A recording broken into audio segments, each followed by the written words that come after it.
And Eric will be going in to sign a few books at Green Bean Books that you're more than welcome to go purchase. Green Bean Books is in Northeast Alberta and is an amazing resource and a great bookstore. So we're always excited to partner. And now I'm going to introduce Eric Kimmel with our annual Hanukkah Story Hour. Thank you, Eric. Hi, hello everybody. Well, let's do it. I've got two new books out this year. Shield of the Maccabees. Let's see, can you see it? This background is a little odd. This is my first graphic novel. I did it with my friend Dove Smiley, more or less taught me how to do a graphic novel because I didn't know anything about it before. And if you like an adventure story, oh, this is a grand one. We even have war elephants in there. But you can't really read a graphic novel aloud, so I'm just telling you that it's here. I hope you'll enjoy it. Let's do my other new book. This you can read aloud. It's The Three Latkes, with wonderful pictures by a British artist, Veronia Parker Thomas.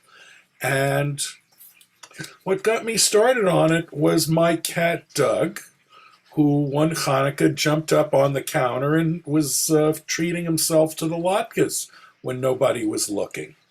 So this is a story about latkes and a cat, and it goes like this. Once upon a time, there were three latkes, a red latke, a yellow latke, and a gold latke. On the first night of Hanukkah, they began talking excitedly. Red latke said, I'm not going to bother to show the pictures because they're not coming across too well. Use your imagination. Red latke said, I'm made with red potatoes. I'm the best. I'm made with yellow potatoes, said yellow latke. I'm the best. Gold latke said, I'm made with gold potatoes. That makes me the best. I'm fried in vegetable oil. That's where I get my beautiful color, boasted Red Latke. I'm fried in schmaltz, chicken fat. That's why I taste so good, said Yellow Latke. Those are the latkes I ate when I was a little boy.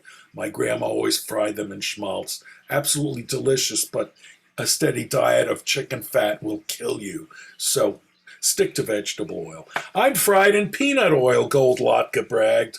I'm healthier than either of you. The three latkes argued and argued. They couldn't decide which of them was best. Finally, Yellow Latke said, let's ask the cat. The cat knows all about food. Whenever there's food left on the floor, the cat licks it up. Good idea, said Red Latke and Gold Latke. We'll ask the cat. The three latkes hopped off the table. Please help us out, Kitty. Which of us latkes is the best? Is it Red Latke, Yellow Latke, or Gold Latke? I don't know, said the clever cat. I'll have to taste each of you, but I like my latkes with a yummy topping. Well, I've got to show you a picture of the cat. Can you see the cat? Great picture. Oh, you can dip me in applesauce, said Red Latke. The cat dipped Red Latke in the sweet applesauce and ate him up. Yum, said the cat, licking her lips. Wait, you haven't tasted me yet, said Yellow Latke. I'll taste great with sour cream. The cat dipped Yellow Latke into the smooth sour cream. Double yum, purred the cat. But don't forget about me, shouted Gold Latke. Try me with jam. The cat smeared Gold Latke with strawberry jam and ate him up. Triple yum, said the cat.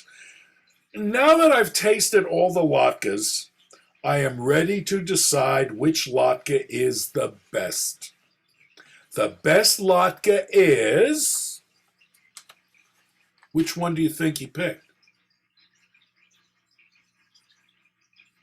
Well, I'll tell you. The best latke is... But nobody knows what the cat said. There were no latkes left to hear the answer. People still argue about which latkes are the best, what kind of oil to use for frying, and whether to eat them with applesauce, sour cream, or jam. But the one who really knows is the clever cat. And all she says is, meow. And that's the story. Do you like that one? Well, let's move from cats to bears. This is another favorite, Hanukkah Bear. Been around for a long time. This book is in its second edition. And it goes back to a number of things from when I was a kid. First of all, my grandma lived with us. I had an old country grandma, and she loved bears. We'd go to the zoo. She could care less about the giraffe or the elephant. She wanted to see the bears because the bears reminded her of the bears in the forest near her old hometown back in Europe. And so she would sit there, on one of the benches, just watching the brown bears and the black bears for a long, long time. It was like, yeah, I wish I was back in the forest too. They were both communing together. Second thing that went into this story is my favorite cartoon series from I was about 7 or 8, Mr. Magoo cartoons. I love Mr. Magoo. I thought he was hysterically funny. The joke was Mr. Magoo is very nearsighted and he doesn't wear his glasses. So he stumbles and bumbles around the world, not knowing what's going on around him. And he gets into the most frightening situations. He'll walk over a cliff or he'll cross the railroad track in front of the train, and he doesn't know he's in any danger because he can't see anything. I thought that was riotously funny. So I stuck my grandma and a bear and Mr. Magoo into a story, and this is the one that I'm going to share with you with great pictures by a wonderful artist. I was so lucky to have him illustrate this book, Mike Chanukah, and Mike's making quite a name for himself as an outstanding illustrator. Couldn't happen to a nicer guy. So here we go, Hanukkah Bear. Old Bear woke from his winter sleep. He poked his nose outside his den. What was that? Something to eat. Old Bear's empty stomach rumbled. He shook himself all over, then lumbered out of his den to follow the delicious smell. Bubba Braina took the last potato latke from the pan and put it in the oven with the others. Can you see? Bubba Braina was 97 years old and did not hear or see as well as she used to, but she still made the best potato latkes in the village. Every year at Hanukkah time, all her friends came to her house on the edge of the forest. How they loved those latkes!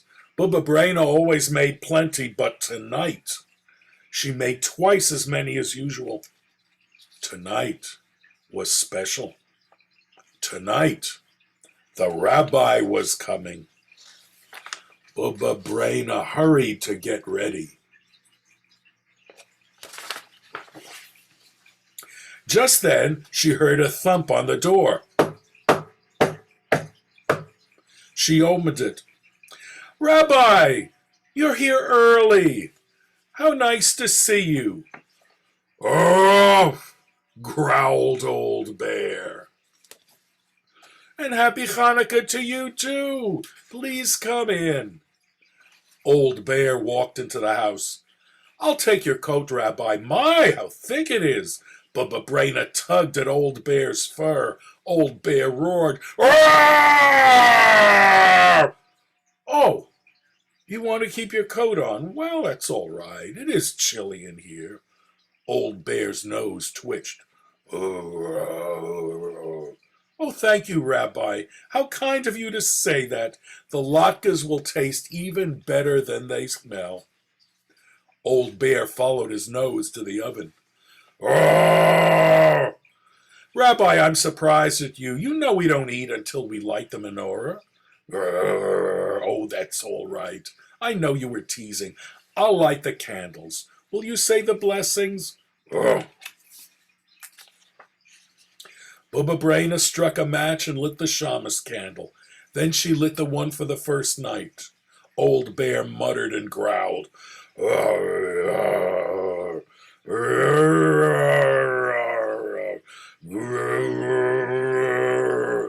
Shehechianu v'kiyamanu v'higianu lazman hazeh, who's kept us alive, sustained us, and enabled us to reach this season. Oh, Rabbi, you say the blessing so beautifully. Bubba Braina sat down at the table. Old Bear sat beside her. Let's play dreidel. We'll use these nuts. Old Bear cracked one with his teeth. Rabbi, you won't have any nuts for the game if you eat them all. Arrgh, growled Old Bear. Oh, don't worry. I have plenty of nuts if you need more. Bubba Braina spun the dreidel. It stopped on the letter Kimmel. I win! Bubba Braina swept the nuts into her apron. Roar! Old Bear roared. Oh, don't be angry, Rabbi. It's only a game. She tossed him a nut. Old Bear begged for more. No, Rabbi. No more nuts. It's time for dinner. Bubba Braina opened the oven door and took out a platter piled high with steaming potato latkes. Old Bear sniffed the latkes as she set them on the table. Do you prefer sour cream or jam? Oh, there. Now I've got it. Well, you get the idea. Bubba Braina asked. Arrgh! Old Bear growled. Jam, I thought so. Bubba Braina smeared 5 big latkes with jam and stacked them on Old Bear's plate. Old Bear gobbled them down. Bubba Braina laughed. You should use a fork. You have jam all over your beard. She wet a towel and wiped Old Bear's face. I must tell you, Rabbi, you eat like a bear. Roar! I'm hungry like a bear, so I eat like one. Oh, I can see that, Bubba Braina said. Old Bear ate and ate until the latkes were gone. He felt drowsy. His head flopped on Bubba Braina's lap. Rabbi, you're sleepy. Who wouldn't be sleepy after such a meal? All the latkes are gone. It's time to go home. But before you go, I have a Hanukkah present for you. Bubba Braina took a red scarf from her knitting basket. She wrapped it around Old Bear's neck. I made it myself. Urgh. Old Bear licked Bubba Braina's face. Bubba Braina blushed. Oh, Rabbi, at my age? Old Bear shuffled to the door. Oh! He growled as he walked off into the night. Good night to you too, Rabbi, and happy Hanukkah. Bubba Braina was washing dishes when she heard another knock. I wonder who that is. Shalom, Bubba Braina. All her friends stood at the door, wishing her a happy Hanukkah. Shalom, everybody, Bubba Braina said. How nice to see you. I'm sorry I don't have any more latkes. The rabbi came by. He ate them all. Bubba Braina, don't you recognize me? It was the rabbi. The rabbi couldn't have eaten the latkes, everyone said. He's been with us in the synagogue the whole evening. Bubba Braina rubbed her forehead. Ay, ay, ay. Something strange is happening here, Rabbi. I think there's an imposter going around. He looks like you. He talks like you. He even has your beard. Just then the children cried, Look at the floor! Bear tracks! A bear! And I thought it was the rabbi. Bubba Braina had to sit down. Soon she began to giggle. That was a very clever bear. Or a very foolish Bubba Braina. Ah, well, let the bear have a happy Hanukkah. I had a happy Hanukkah too, and so will you, dear friends. Bring some potatoes from the cellar. Fetch my grater and bowl. Everybody has to help. You too, Rabbi. If we all work together, we'll soon have latkes for everyone. Deep in the forest, Old Bear slumbered in his den. His stomach was full of potato latkes. The warm woolen scarf was wrapped tightly around his neck. Pleasant dreams, Old Bear, and happy Hanukkah. And that's the story. I'm going to have a drink of water. This is thirsty work. Getting my throat ready for another one.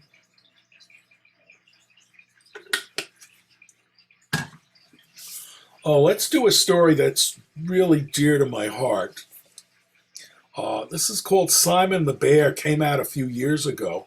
And there's a story behind it. I always tell this story when I share this book. I was reading an article, a number of years ago, maybe about, almost 10, about the sinking of the ship Titanic. And there was a story about a young Jewish man who was trying to make his way from Eastern Europe to the United States. And he did this, he was literally walking across Europe. And he was a locksmith by trade. So he would walk and walk till his money ran out, and then he would find some work as a locksmith, get some more money for the next stage of his journey.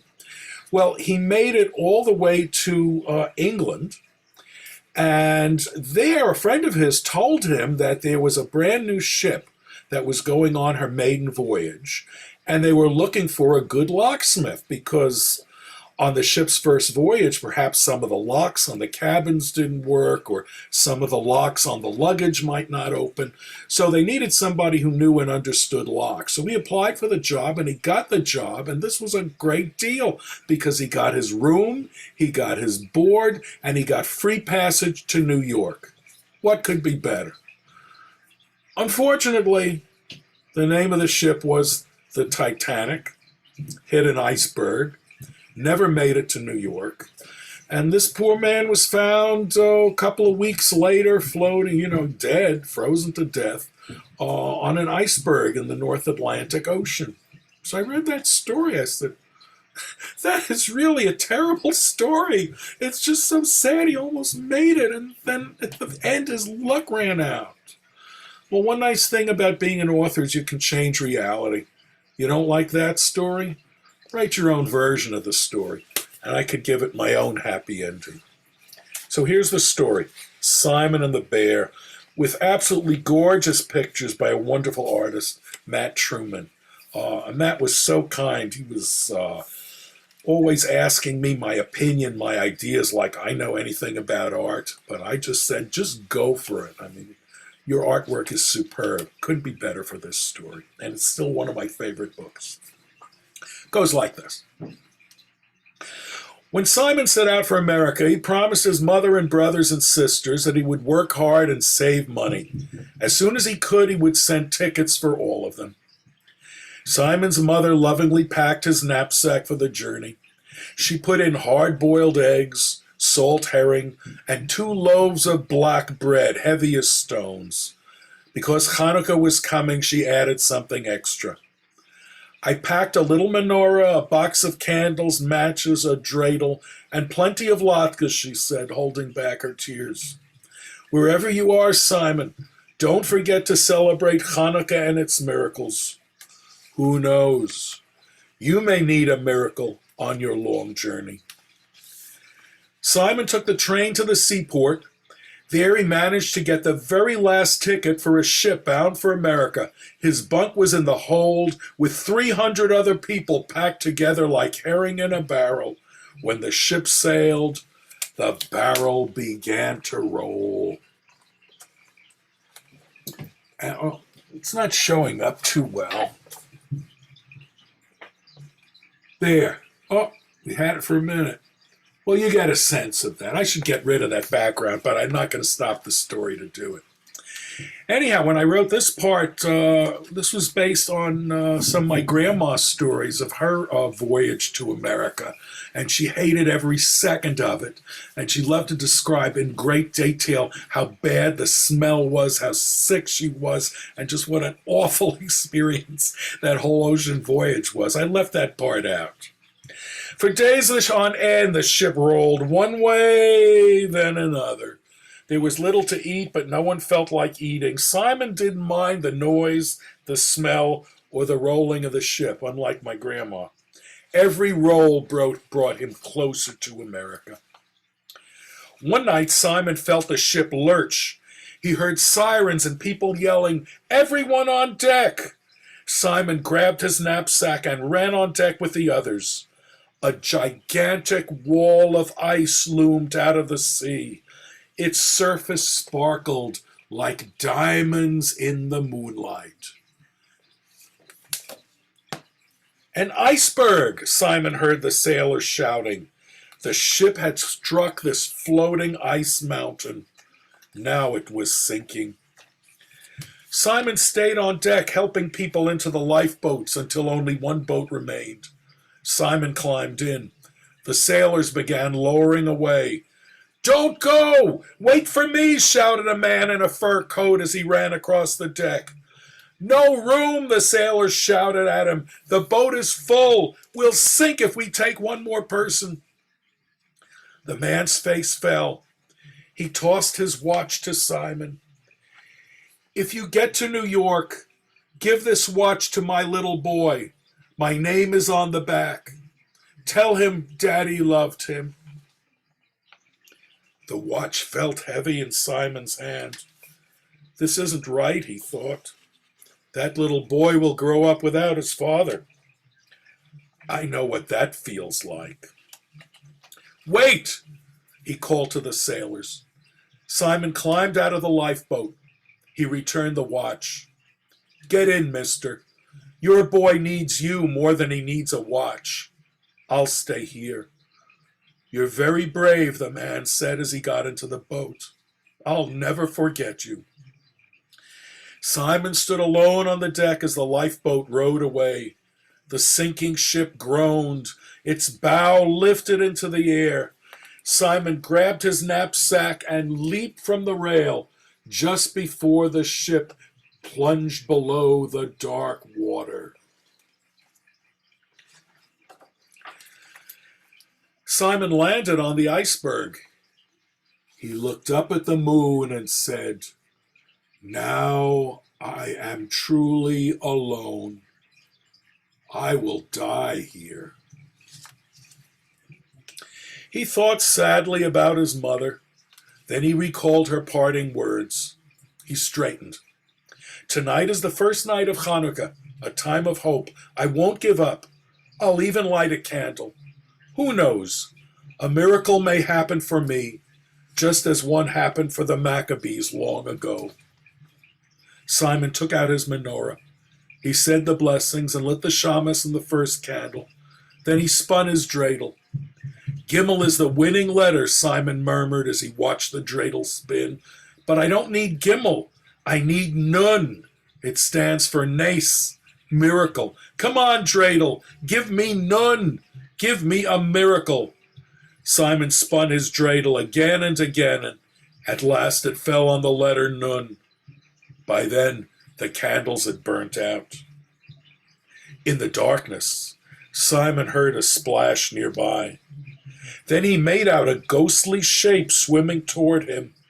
It pulled itself onto the iceberg and shook itself all over. Simon found himself staring into the face of an enormous bear. The dreidel dropped from his hand. The bear sniffed at it. Then she sniffed Simon's knapsack. "Are you hungry, bear?" Simon said brightly, trying not to show his fear. Slowly and carefully he opened his pack. "Have I got a treat for you?" he said. He handed a latke to the bear, who gobbled it down. "Delicious, isn't it?" "Have some more," Simon cooed. Better to eat latkes than to eat me. After 2 more latkes, the bear was still hungry, so Simon gave her his black bread and herring. She didn't care for the hard-boiled eggs. Simon ate those himself. Then the bear lay down on the ice and went to sleep. A cold wind blew across the ocean. Simon shivered. I wonder if the bear will let me get close to her out of the wind. He crept over to the bear and snuggled against her fur. The bear growled in her sleep.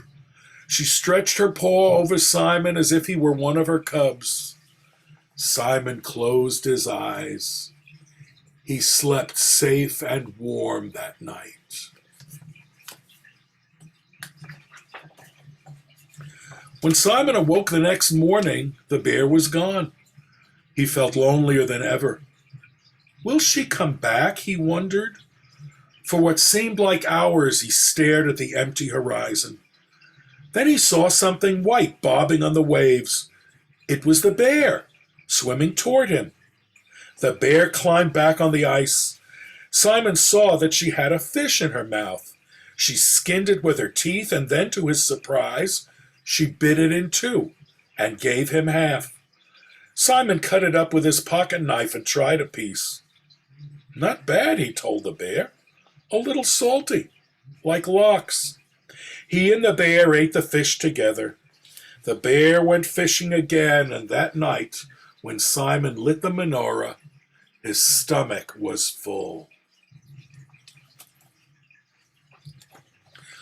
Over the next few days, the bear swam off in the morning to fish and returned in the afternoon with her catch. Every night, Simon lit one more candle in the menorah. He shared his latkes and entertained the bear with Hanukkah songs and stories. Then they curled up together to go to sleep. This is truly a miracle, and not the only one, Simon said to himself. He counted the miracles on his fingers. He'd gotten the last ticket. He found a place in the lifeboat. He'd saved a man's life. He jumped on the iceberg, not in the ocean. The bear didn't eat him. She brought him food. She kept him warm. 7 miracles. Simon looked out across the sea. It will take another miracle for me to be rescued. Is one more miracle too much to ask?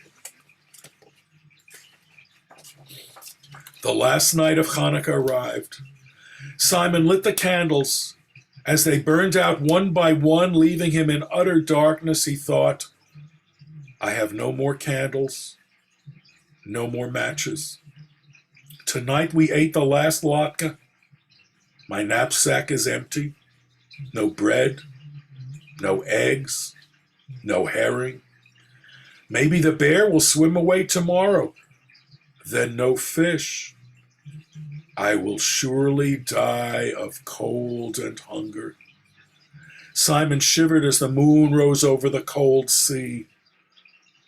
I have run out of miracles, he said. Suddenly, the bear stood up on her hind legs. She sniffed the air. Dropping down, she jumped into the ocean and swam away. Bear, where are you going? Don't leave me, Simon called after her. Immediately, he heard other voices. Ahoy! You on the ice! Stay where you are! We've come to rescue you! A passing ship had seen the light of his Hanukkah candles and sent a boat to investigate. Simon had his 8th miracle. He was saved. The ship brought Simon to New York. His story appeared in all the newspapers. Simon became a celebrity. The mayor gave him the key to the city. And the mayor was the man in the fur coat. You saved my life, the mayor told Simon. What can I do for you? Find me a job so I can bring my family to America, Simon asked. I will buy their tickets today. First class, the mayor promised. As for a job, I have one I think you will enjoy. And just as the Hanukkah menorah has one extra candle, the shamash, so too did Simon receive one extra miracle. The mayor found him the perfect job as polar bear keeper at the Central Park Zoo. which goes to show that miracles aren't just for the Maccabees, Simon told his friends and family every year at Hanukkah time.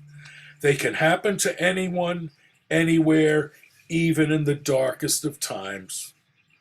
You just have to believe. And that's the story.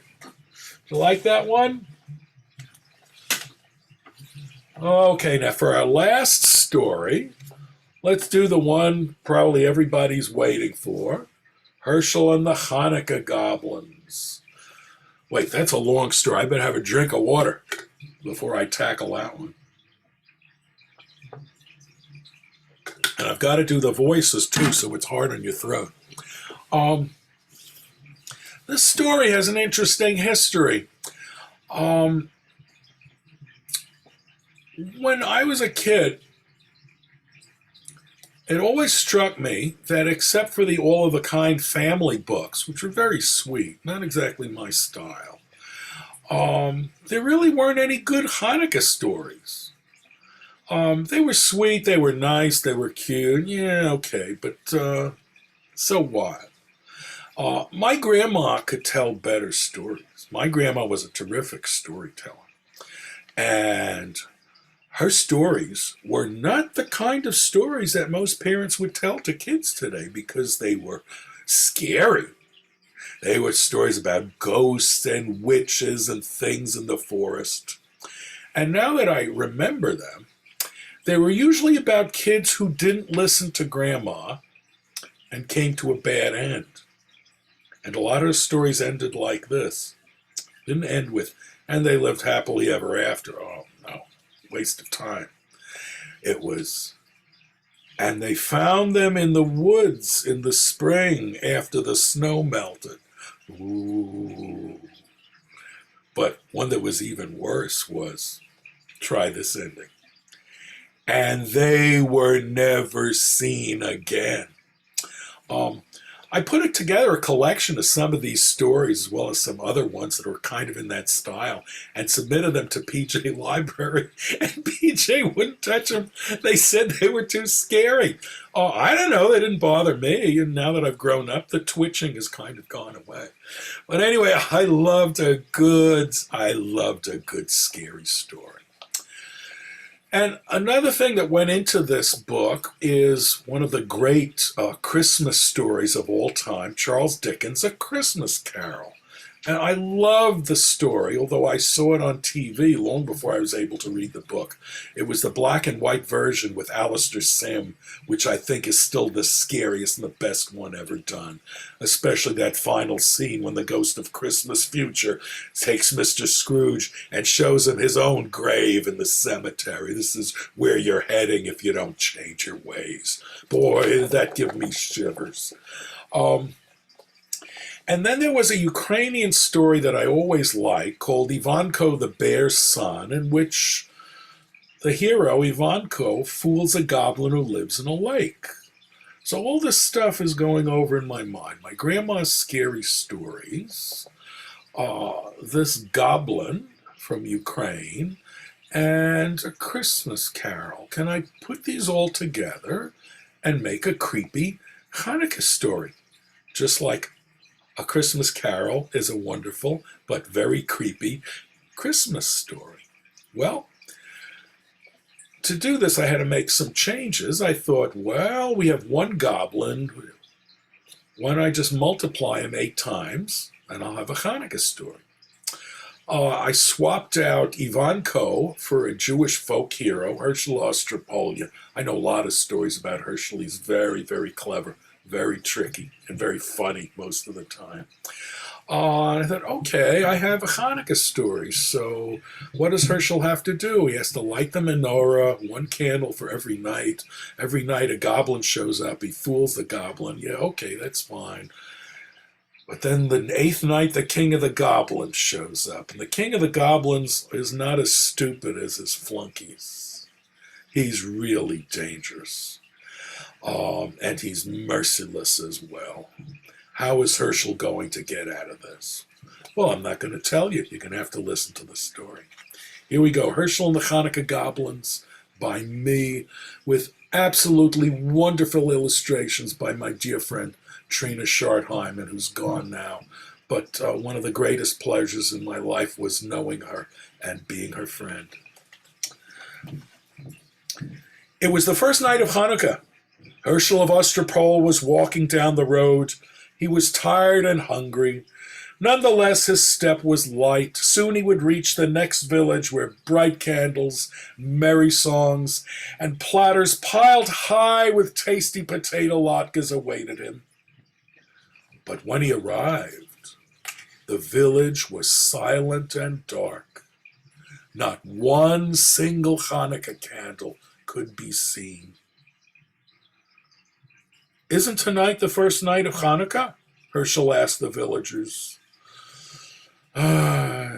"We don't have Hanukkah, Herschel," one of them answered sadly. "No Hanukkah? Oops. Wait, there we go. No Hanukkah? How can that be?" "It's because of the goblins. They haunt the old synagogue at the top of the hill. They hate Hanukkah. Whenever we try to light a menorah, the goblins blow out our candles. They break our dreidels. They throw our potato latkes on the floor. Those wicked goblins make our lives miserable all year long. But on Hanukkah, it's really bad." Herschel knew he must help the village people. "I'm not afraid of goblins," he said. "Tell me how to get rid of them." "It's not as easy as you think," the rabbi warned. "You must spend 8 nights in the old synagogue. The Hanukkah candles must be lit each night. On the 8th night, the king of the goblins must light them himself. That is the only way to break their power."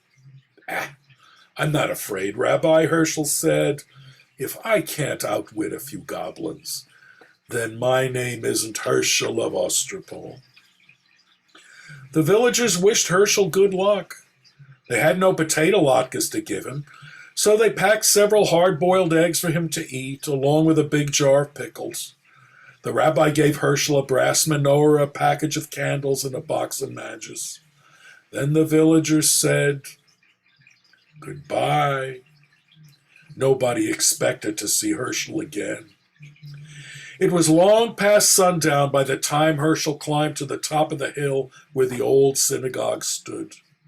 The crumbling building was gloomy and dark. Rusty hinges squealed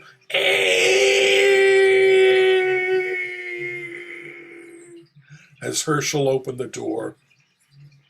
Herschel shuddered. Well, could he believe that goblins lived here? He put 2 candles in the menorah and set it on the windowsill. He struck a match and lit the shamus candle. He said the blessings and was about to light the other candle when he heard a voice. "Hey, what are you doing?" Herschel turned around. Here was a goblin no bigger than a horsefly, with a long pointy tail and 2 little bat wings. There he is, hovering in the air. "I'm lighting Hanukkah candles," Herschel said. "Tonight is the first night of Hanukkah." Oh, no, it's not. "We don't allow Hanukkah. Not around here." Said Herschel. "Is that so? Well, who's going to stop me? Little pipsqueak like you." Now, when I originally wrote the story, I did not use the word pipsqueak. I used my grandma's word, pisher, which your parents and your grandparents can explain that to you. I'm not going to do this. This is being recorded. "I may be little, but I'm strong," said the goblin. "Really? Can you crush rocks with your hand?" The goblin laughed. "Crush rocks? You're joking. Nobody's that strong." "I am. Watch." Herschel took a hard-boiled egg from his pocket and squeezed until the yolk and the white and the shell ran through his fingers. Did you see that? That's how hard I'm going to squeeze you if you try to stop me from lighting these candles." The little goblin's eyes opened wide. Since in the dim light the egg looked just like a rock, the little goblin shook with fear. "You leave me alone," he squeaked. "Gladly," said Herschel, "if you let me light my candles in peace." "All right," said the goblin. "One night won't make a difference, but you better not be here tomorrow. Big, scary goblins are coming, much bigger than I. If they catch you lighting Hanukkah candles, you'll be sorry." "We'll see about that," Herschel said to himself as he lit the first candle. On the second night, another goblin appeared. This one was big and fat and waddled like a goose. Herschel was finishing his dinner of pickles and hard-boiled eggs. "Have some pickles," he said to the goblin. "Pickles! Here, catch."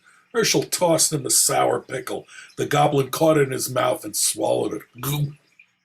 Mmm, pickles are good.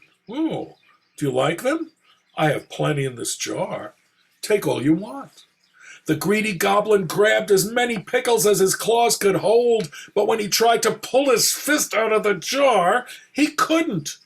"I'm stuck!" the goblin shouted. "You put a spell on this jar to hold me fast." "Ha ha ha, that's right," Herschel said, "and it's a very powerful spell. You came here tonight to stop me from lighting Hanukkah candles. So now I'm going to light them while you stand with your hand in that jar and watch. How do you like that?" "No! No!" the goblin screamed. "I hate Hanukkah." "Too bad. You'll have to get used to it." Herschel said the blessings and lit the candles slowly. Then he sang all his favorite Hanukkah songs, "Ma'osur Yeshuati," and "Mi Yimalel Gorot Yisrael Otani Yivneh," and "Hanukkah, Hanukkah, Yantav Hashena." The goblin wailed and carried on and cried and howled so much that Herschel finally decided to let him go. All that noise was hurting his ears. "Hey, hey, hey, goblin, pipe down, be still. Shall I tell you how to break the spell?" "Yes! Yes! I can't stand it anymore!" "Let go of the pickles.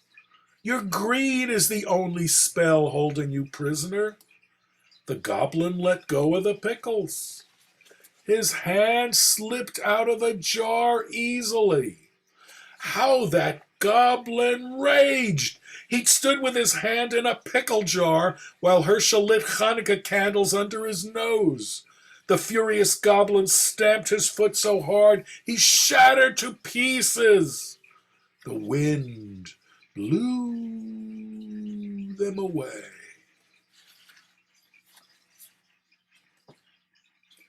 The third night came. Herschel felt something watching him as he set the candles in the menorah. Instead of lighting them, he began playing with the dreidel. An hour passed. Herschel looked up. Sitting across the table was another goblin. This one had a fiery red face and two enormous horns. "It's getting late," the goblin said. "When are you going to light the candles?" "Later. There's plenty of time." Herschel spun his dreidel. "This is more fun." "What are you playing with?" the goblin asked. "It looks like a top." "It's a dreidel." "Don't you know about dreidels?" "No." "Well, too bad for you. Dreidels are lots of fun. You can also make lots of money if you know how to play." "Really?" The goblin was interested now. All goblins like money, and this one was no exception. "How do you play?" Oh, it's very simple, Herschel said, but you must have gold. That's the first rule. I have plenty. Is this enough? The goblin poured a pile of gold coins onto the table. That's fine, Herschel said. Now listen carefully now. I'm not going to explain it again. This letter is shin. If it comes up, you give me a handful of gold. This letter is hey.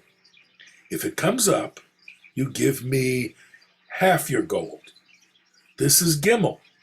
If the dreidel falls on this letter, you give me all your gold.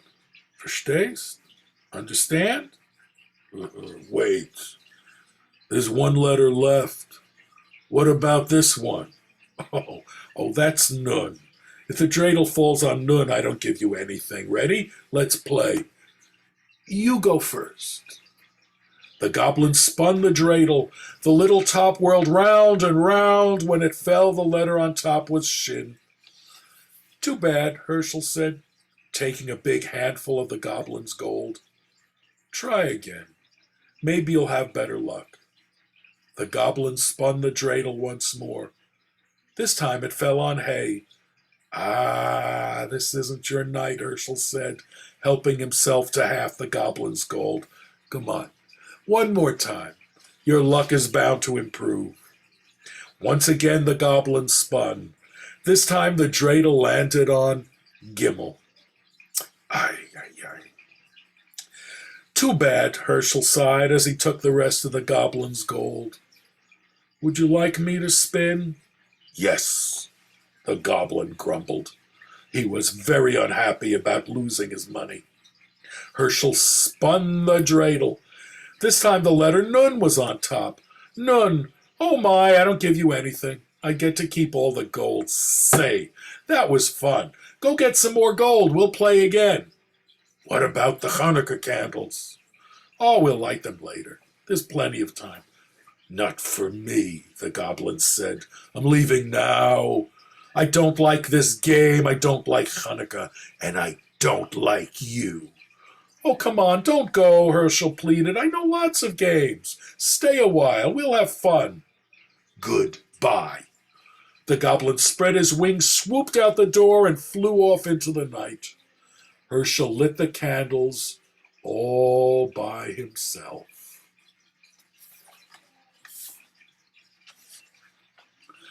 On the following nights, other goblins came. One had 6 heads.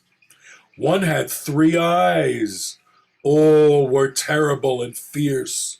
They growled and roared and changed themselves into frightening shapes. They tried to stop Herschel from lighting the Hanukkah candles. But Herschel fooled them all. Finally, the 7th night arrived. 8 tiny candles flickered on the windowsill. Herschel sat back to enjoy their light. Where were the goblins? Had they finally given up? Herschel felt very sleepy. His eyes closed.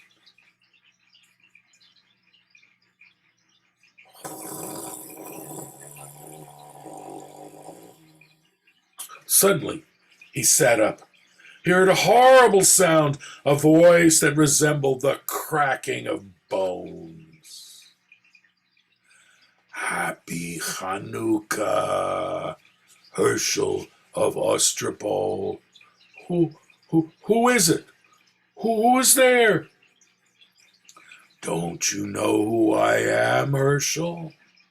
Weren't you expecting?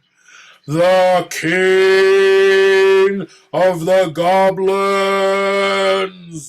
The voice rose to a hurricane roar. It ripped the shingles from the synagogue roof and shattered the windows. The Hanukkah candles reeled in the savage blast, but they did not go out. You're too early, Herschel shrieked. You're not supposed to come until tomorrow. The great wind died down. Don't worry, Herschel. I am far away, but I have the power to see you and speak to you. Enjoy this Hanukkah evening, my friend. It will be your last.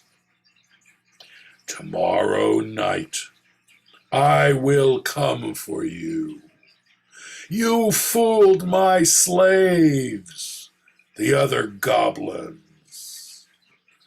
Let's see if you can fool me. Poor Herschel. What was he to do? The king of the goblins was on his way, and no power on earth could stop him. Unless...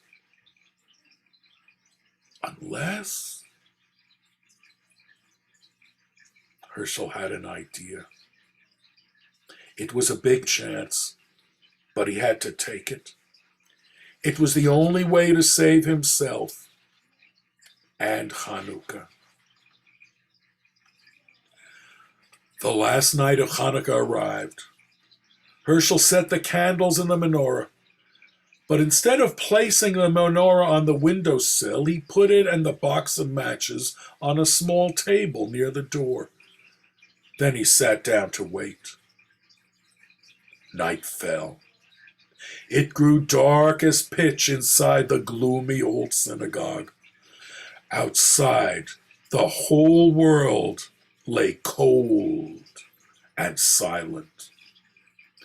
Suddenly, a great gust ripped the synagogue door from its hinges. The whole building shook as a fearsome voice spoke. Herschel of Ostropol!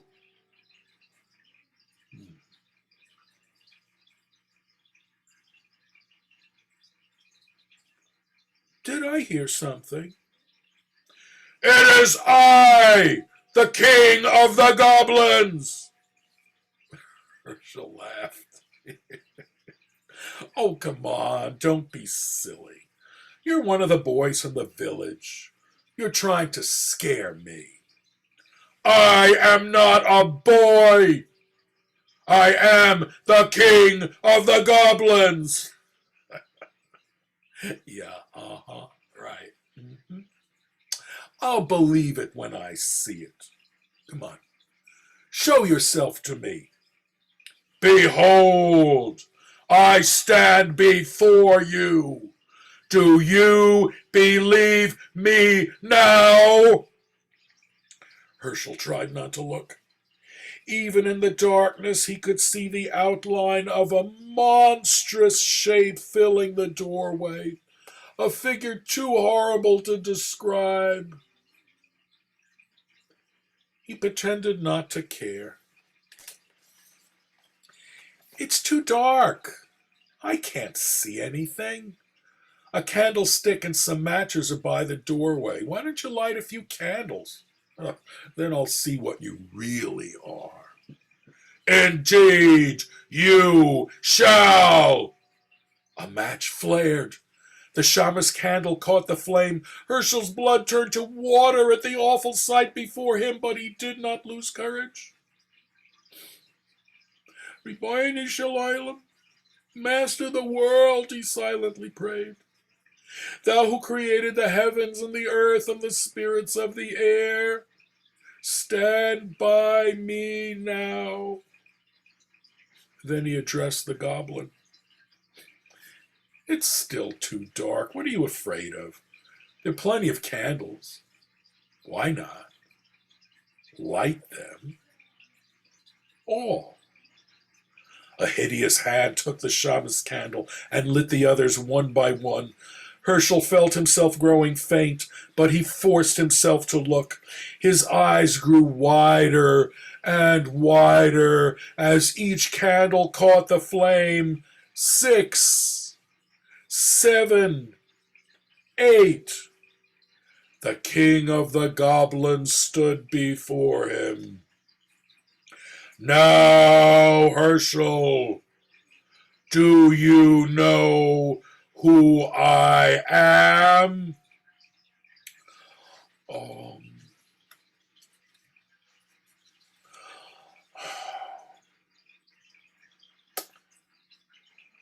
I know you're not Queen Esther. Very funny. Enjoy the joke. It will be your last. That's what you think. Be gone, or I'll take a stick to you. How dare you speak to the king of the goblins that way? I'll speak to you any way I please. You have no power. Your spell is broken. See? The menorah is lit. You thought those were ordinary candles you were lighting. They weren't. They were Hanukkah candles. And you lit them yourself. The king of the goblins roared with fury. The earth trembled and a mighty wind arose. It ripped off the synagogue roof and blew down the walls, splintering the great timbers and scattering them like matchsticks. Around the menorah the whirlwind howled, but the candles never flickered. They burned with clear, steady flames. The king of the goblins had no power over them. The spirit of Chanukah had triumphed. The great wind vanished as suddenly as it arose. Herschel rubbed his eyes. The night was as still as before, even though the synagogue was gone. Walls, floor, roof, even the foundation stones had vanished. But the menorah remained, standing tall on the little table where Herschel had placed it. Herschel waited until the last candle burned out. Then he started down the road that led to the village. I'd better hurry, he thought. I don't want to miss the last night of Hanukkah. But there was no reason to worry.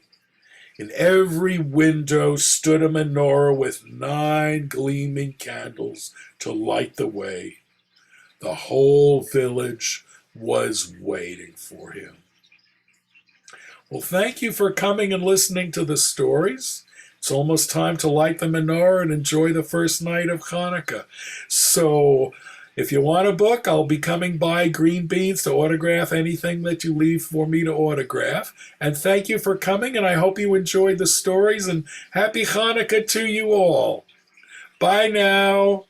Thank you so much for being here today, Eric. Thank you so much for joining us for another amazing story hour. And always thanks to my partner, Jennifer from Green Bean Books for doing this. And we hope to see you all hopefully next year in person. Happy Hanukkah. I hope so too. Happy Hanukkah. Goodbye, everybody. Bye.